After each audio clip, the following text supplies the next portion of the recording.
Уважаеми зрители, добре дошли отново в студиото ни. Днес ще вземем под внимание еврейството и ционизма.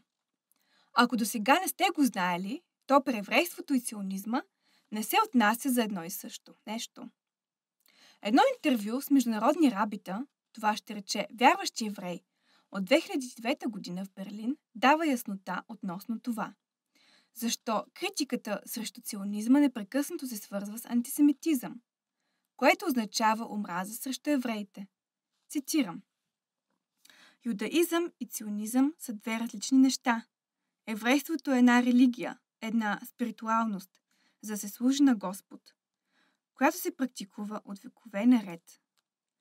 Ционизъм е политически и националистически ориентиран и ционистите са идеологически погледнати атеисти.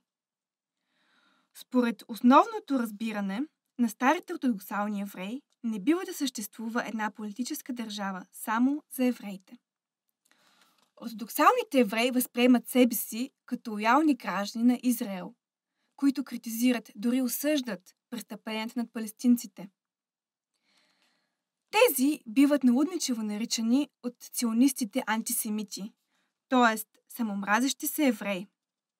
Представители и посредници на ционизма твърдят, че те представляват еврейството и обличайки носията на еврейската общност, което право не им принадлежи, накърняват и злоупотребяват с този, така се каже, защитен щит за своите собствени политически цели.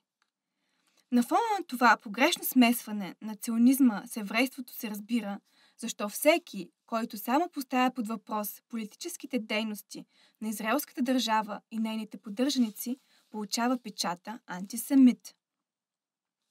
Клаге Мала ТВ, както надяваме се и вие, скъпи зрители, имат тук друг стремеж. Нека да не изпускаме от очи разликите между юдаизъм и ционизъм. На вас приятна вечер!